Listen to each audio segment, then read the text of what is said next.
Hey everyone, it's me here, Kimball, back out here in my Miibed garden with another how-to video or a inspiring instructional type of video.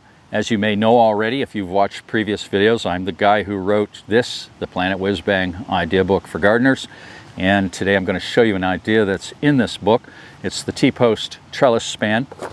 Now, I have used T-post trellis spans for the tomatoes, to train tomatoes. I've made videos about that, and peas, and they work great. They are one of the best ideas in that book.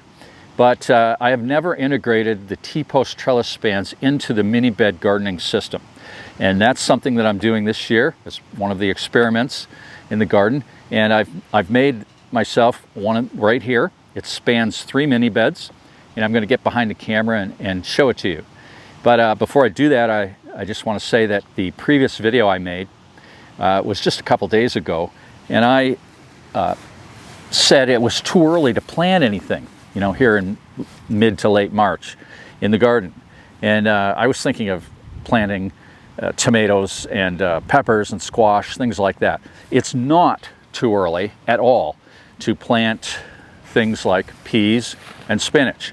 If the soil is 45 degrees or more, I think that's what they say, you're good.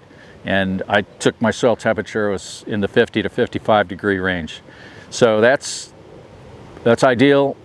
And I have planted peas along this T-post trellis span, and over yonder I've got a couple more trellis spans similar to this that are just outside the Miibed garden, and those have been planted to another variety of tall growing peas.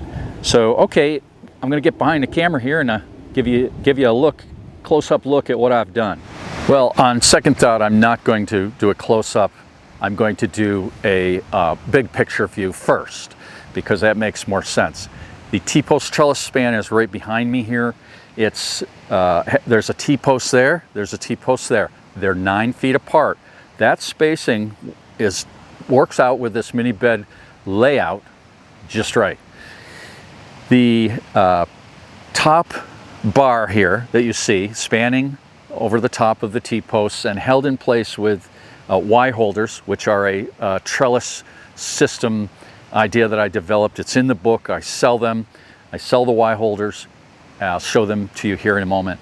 They hold this in place. Okay, this wire grid here, it's a 6-inch square grid.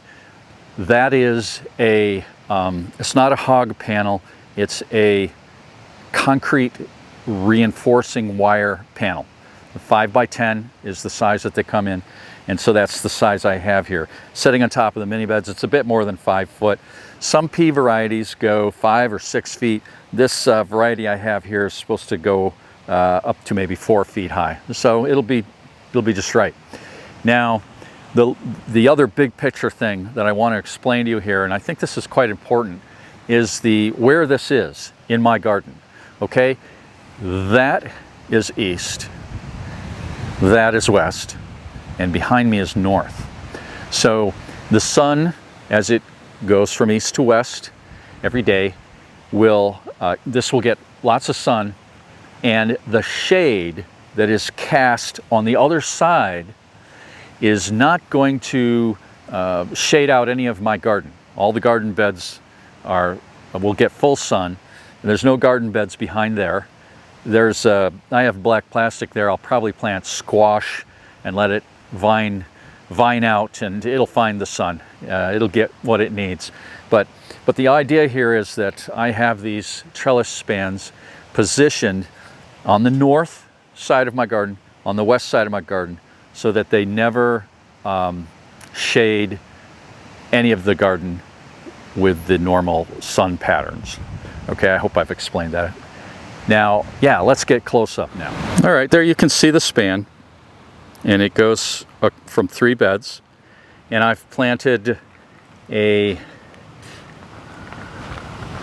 one row of Oregon giant snow pea.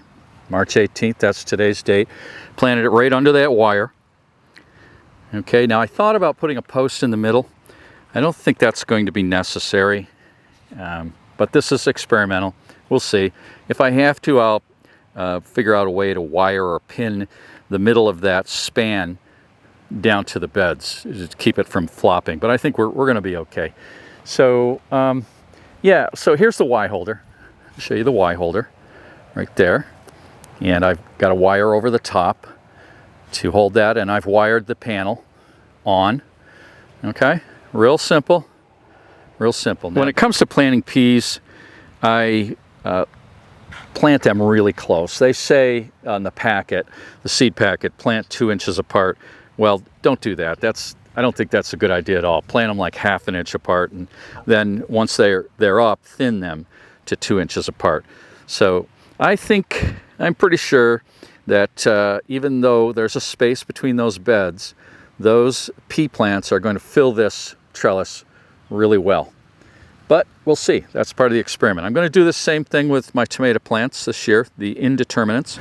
Okay, now as far as the spinach goes, I'll explain that briefly. I have 3 varieties planted in 3 beds, and what I've done is I've taken those goldenrod stems you see right there.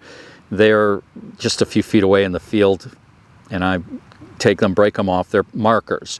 And what I've done is I've planted seeds, the spinach seeds, around those sticks, and I put compost, a little sifted compost over the top, and packed it down real good. They're only 1/2 inch or so deep. I'll pull the sticks out once the seeds emerge. That's just for me to know where to look. So I'll have 6 little spinach bushes there, right? Something like that. And that's the idea with that. Okay, all right, that's it pretty much. I could talk longer, but there's no need. Thank you for watching, everybody. The T-Post Trellis Span.